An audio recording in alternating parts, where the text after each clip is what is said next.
지나치게 많이 소유한 물건들을 과감히 버리자. 그러면 즉시 가벼워짐을 느낄 것이다. 백지 상태에서 새로 시작하자. 다시 말해 서랍이며 옷장이며 캐비닛 혹은 물건이 넘치는 곳들을 완전히 비워버리는 것이다. 몽땅 드러내고 깔끔히 비워 단 하나의 물건도 남지 않게 만드는 것이다. 그렇게 되면 기울인 노력은 거의 제로이지만 텅 빈 아름다운 공간을 하나 얻게 된다.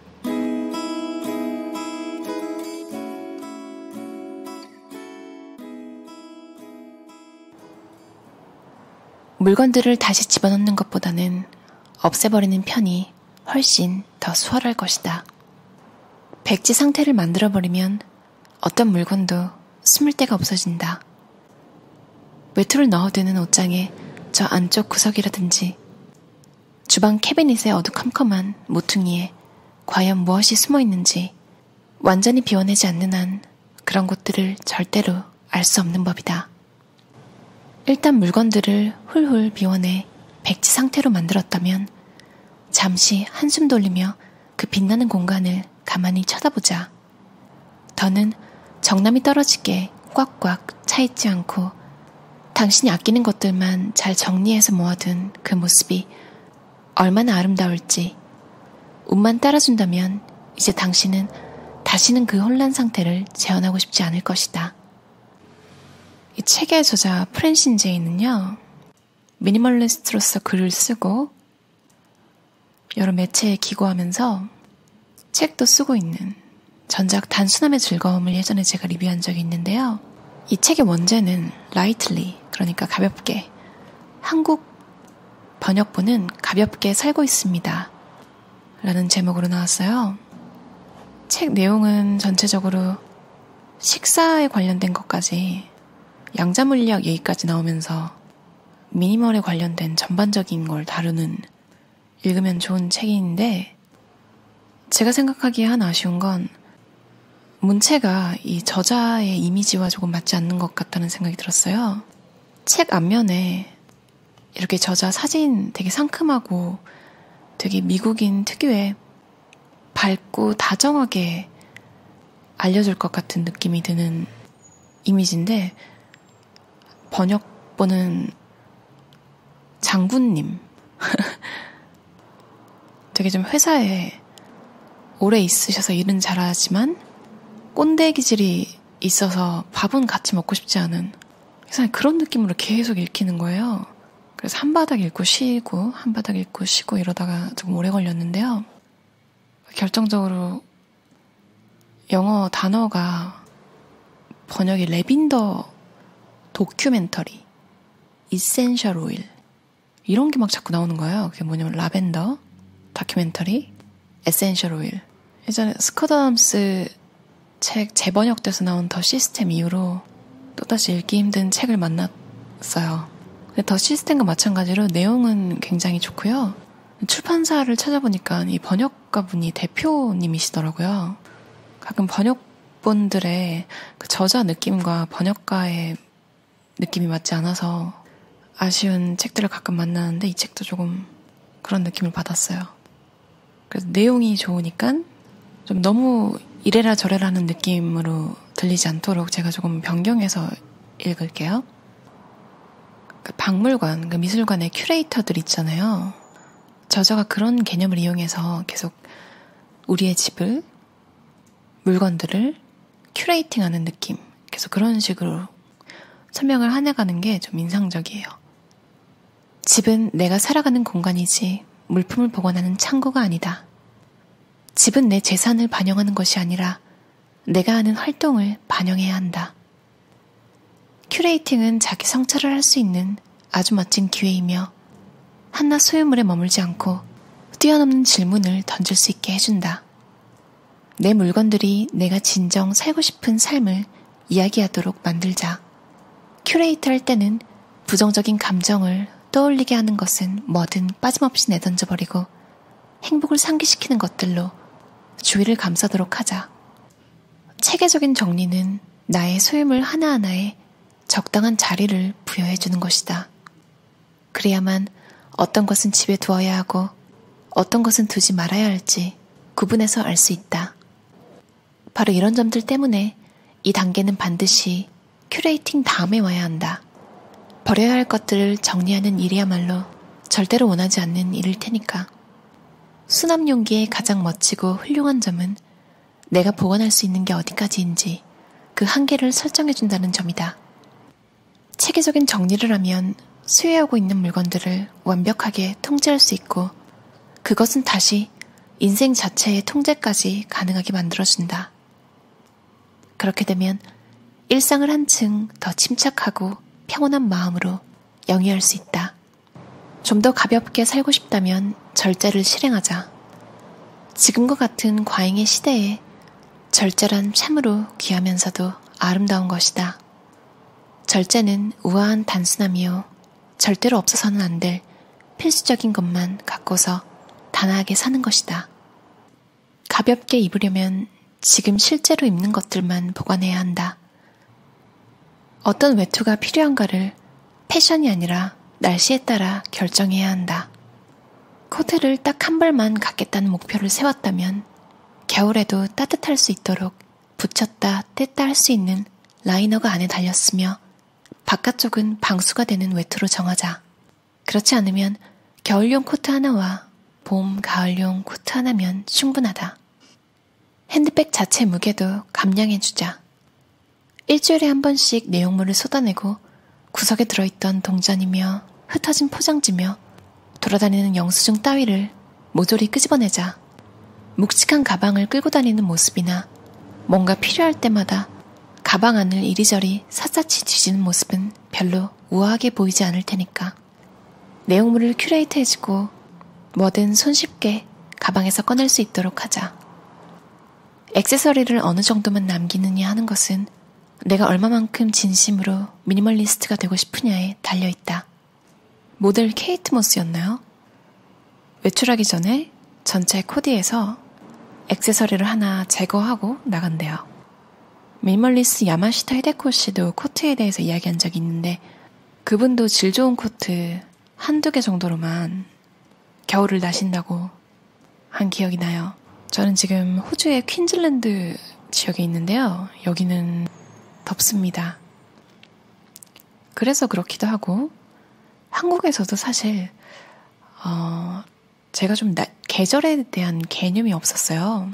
약속이나 뭔가를 꼭 해야 하는 시간이 정해져 있는 게 아닌 이상 시간관념도 좀 없이 사는 사람이라서 계절도 추워도 하루 종일 밖에 있는 거 아니고 더워도 하루 종일 밖에 있는 게 아니라서 별로 상관없이 아무렇게나 입고 지냈던 것 같아요. 근데 여기서는 더 이제 겨울 코트도 하나 없으니까요. 제가 아무 생각 없이 여기 처음 왔을 때 생각나네요. 가짜 팝코트였는데요. 거기다가 이제 울로 짜여진 모자, 온통 검정색 옷. 그러고 여기로 온 거예요. 12월에. 한창 더울 때거든요. 와서 그것들부터 정리했던 기억이 나요. 지금은 자켓은 3개, 그리고 레인코트가 하나 있어요. 그렇게 4개. 레인코트를 코트로 안 친다면 그냥 코트는 사실 이 지역에서 필요가 없어서 안 가지고 있어요. 이게 옷장의 미니멀이라는 거는 의견이 좀 갈릴 것 같은 게요. 저 같은 사람한테는 이게 잘 맞아요. 왜냐면 저는 옷이 많던 적던 입는 옷만 입더라고요. 그걸 몇 년 전에 알게 됐어요. 평생 되게 다양하게 입는 줄 알았어요. 옷이 여러 개 있으면. 근데 그렇지가 않더라고요.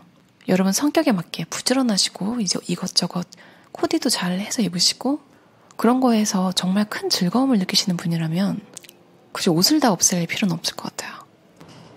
이메일의 경우는 특별히 부지런해야 한다. 중요하지 않은 메시지나 다시 읽을 일이 없을 것 같은 메시지는 삭제하자. 뉴스레터나 프로모션이나 배송 통지문 같은 것은 받는 족족 모두 저장하지 말자. 저장을 안 하는 것과 동시에 이메일이야말로 진짜 티도 안 나게 사람 피곤하게 만드는 것 같아요.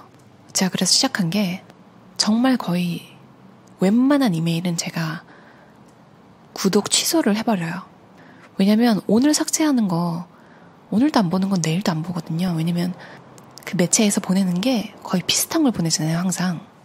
그러니까 보던 것만 또 보게 돼요. 저만 그런지 모르겠는데요. 안 읽는데 주기적으로 거의 매일 보내오는 매체는 그냥 구독을 취소해버려요. 그냥 필요할 때 찾아서 가는 게 낫습니다. 왜냐면 한 매체만 그런 게 아니라 여러 가지 웹사이트들에서도 또 매일 오지만 들여다볼 일이 없는 것들이 많잖아요. 한 번만 딱 번거로우면 돼요. 그냥 들어가서 구독 취소를 눌러버리고 오면 내일은 그런 메일들이 하나라도 줄어있으니까요. 단순히 선물로 받았다는 이유만으로 물건들을 보관하지 말자. 다른 재산의 경우와 마찬가지로 선물도 큐레이트하자. 선물이라는 딱지가 무슨 특별한 지위를 부여하는 것은 아니다. 어떤 일이 생기든 오래오래 남는 모든 느낌, 그것이 진정한 선물이다. 물론 보관할 가치가 있는 거라면 보관해도 좋다. 하지만 선물이란 구체적인 형태가 없더라도 오래간다는 사실을 알아두자. 더욱더 가벼운 선물은 여러 종류의 경험이다. 이거 되게 좋은 이야기인 것 같아요. 수강증 같은 거나 공연 입장권, 그러니까 기억에는 남지만 물건으로 남진 않는, 그리고 더 좋은 처음 본 이야기인데요. 이거는 자선기관에 대한 기증을 그 사람 대신 해주는 거예요. 그 사람 이름으로. 이렇게 연예인분들의 팬분들이 연예인의 이름으로 이렇게 기부를 하는 경우도 있잖아요. 정말 따뜻한 훈훈한 선물일 것 같아요. 저도 크게 남지 않는 선물이나 그 사람의 취향을 제대로 알고 있지는 않는 한 제가 애용하는 선물이 하나 있는데요. 이건 뭐 생일 같은 건 아니고 가볍게 집에 방문할 때, 빈손으로 가기 뭐 할 때 꽃이나 저는요 좋은 소금을 사갑니다. 소금은 항상 먹는 거지만 소금도 사실 되게 다양한 제품이 있거든요. 제가 있는 곳에는 말던 솔트라는 걸 구하기가 쉬운데 훈연된 소금이 있어요. 스모크드 솔트라고. 방문할 때 꽃이랑 이제 소금을 사가면 뭐 저녁을 같이 만드는 경우에 그 소금을 이용해서 밥을 같이 해 먹어도 되고 그냥 소금만 먹어도 되게 맛있거든요. 요즘 10대들은 뭘 하고 지내는지 잘 모르겠어요. 저 때는 만화책을 많이 봤어요. 어제 뭐 먹었어라는 일본 만화책에 제가 아직도 기억이 나는 게요. 주인공이 뭔가 선물을 준비했는데 어디 이제 방문할 때 상대방이 그 선물에 대해 칭찬을 하면서 기분 좋으면서도 또 받고 나서 부담스럽지 않은, 돌려줘야 할 부담을 느끼지 않을 만한 선물을 고르는 건 힘든 건데 너 되게 잘했다. 뭐 이런 내용이었던 것 같아요. 진짜 사실 그거 되게 힘들잖아요. 무조건 좋은 걸 또 주면 솔직히 말하면 돌려줘야 될 것 같은 기분이 들잖아요. 그런 느낌이 들지 않는 선물. 고르는 거에 대한 감각도 대단한데 그걸 또 알아봐서 칭찬을 하는, 저는 그게 너무 훈훈해서 기억이 나요. 아직도. 아무래도 이게 일본 문화에서 나온 것 같기도 해요. 일본인들은 선물을 참 좋아하더라고요. 기념품 같은. 저는 준비하지 않았는데 받아서 좀 미안했던 기억도 있고요. 그리고 번역가들 있잖아요. 영미권, 유럽권 언어 번역가들은 그냥 원고만 보내는데 일본어 번역가들은 꼭 작은 선물, 먹을 거든 뭐든 꼭 이렇게 같이 보낸대요. 되게 신기하죠. 이제 나라마다 문화 때문에 끌리는 그런 속성이 있잖아요. 참 나라마다 그게 다른 게 되게 재밌는 것 같아요. 호주 사람들은 보면 되게 가정적인 것 같은데요. 크리스마스 같은 때 선물 교환을 해요, 막. 우리나라 사람들이었으면 실망했을 것 같은 선물을 서로 주고받더라고요. 좋아하는 음식 세트 같은 거 있잖아요. 그냥 슈퍼마켓 파는 거. 우리나라처럼 뭐 선물 세트로 나온 게 아니라 진짜 그냥 뭐 브리또면 브리또 킷 이런 거 몇 개 막 모아가지고 느낀 건 항상 서로 서포트를 해주고 서로 도와주는데 언제든지 기댈 수 있게 서로 해주는데 또 서로 부담은 주지 않는 관계. 가족이지만 우리나라처럼 부모와 자식 간의 부담감 같은 게 좀 덜하다는 느낌을 받았어요. 종교. 사람들은 오래전부터 간결함을 좀 더 비범한 삶으로 나아가는 길로 간주해왔다. 이 세계의 여러 가지 종교를 꿰뚫고 흐르는 하나의 공통된 특징이 있으니 그것은 소유와 욕망과 부정적인 감정 같은 세속의 짐이 바로 우리가 겪는 고통의 원천이라는 인식이다. 위대한 영적인 지도자들로 말하자면 그들은 가볍게 살아가는 훌륭한 전범을 보여주었다. 헐렁한 겉옷 한 벌과 샌들을 빼면 가진 거라고 없었던 예수는 이렇게 가르쳤다. 내 소유를 팔아 가난한 자들에게 주라. 그리하면 하늘에서 보화가 내게 있으리라. 인도의 왕자 시타르타 가우타마 혹은 역사에서 말하는 붓다 또한 세속의 불을 마다했다. 그는 흔한 표현처럼 인간이 타고 가는 배를 텅 비운다면 열반을 향하여 가볍게 흘러갈 것이라고 가르쳤다. 힌두교 지도자였던 마하트마 간디는 채 10가지도 안 되는 세속의 재산만을 남기고 세상을 떠났다. 대자연에 기반을 둔 종교들은 지구와 거기 사는 모든 생명을 존중하고 주변 환경과 조화를 이루면서 살기를 옹호한다. 요즘 이슈가 되고 있는 해민스님과 조금 다르게 다가오는 내용이네요. 사람들이 우스갯소리로 이제 해민스님 유소유라고 하더라고요. 사실 유소유란 말은 그냥 너무 일반적이기 때문에 무소유를 쓰지 소유했다고 유소유라고 쓰지 않잖아요. 근데 해민스님 비꼬는 의미로 유소유, 공술에 풀수거, 그러니까 빈손으로 와서 가득 채워서 간다는.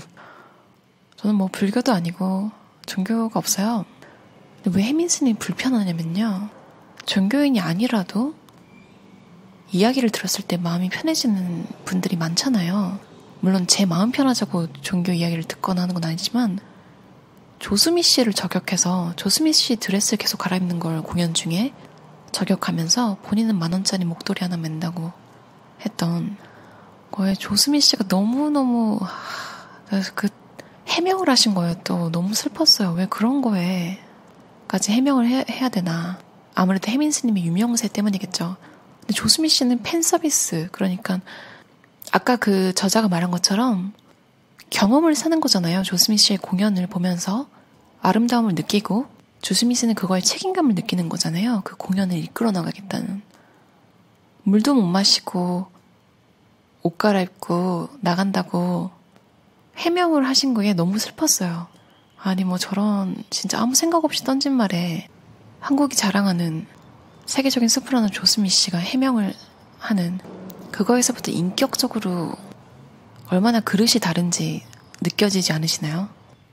여러 가지 발언을 더 하셨던 걸로 아는데 뭐 건물주 논란 이런 거에 대해서는 사실을 모르니까 없어요. 그런데 해민스님이 발언했던 그러니까 저격했던 조수미 씨 그리고 워킹맘들 해민스님 발언을 옹호하는 사람이 최소한 더 많지는 않은 사회가 계속 됐으면 좋겠어요. 그러니까 조수미 씨가 해명해야 하는 그런 사회가 아니었으면 좋겠어요. 프랜신 제이의 Lightly 번역본 가볍게 살고 있습니다. 오늘 잡담이 정말 많았네요. 인생 전반을 깔끔하게 정리하고 큐레이트하라. 이 개념 정말 재밌고 약간 게임 같은 것 같아요. 오늘 어디를 골라서 한번 큐레이트 해볼까요? 가볍게는 내 삶의 모습을 확 바꿔놓았다. 쓸모없는 것들을 줄여나감에 따라 나의 기운은 날아올랐다. 스트레스와 피로감이 떨어졌다. 그럼 들어주셔서 감사합니다. 즐겁고 가벼운 하루 보내세요.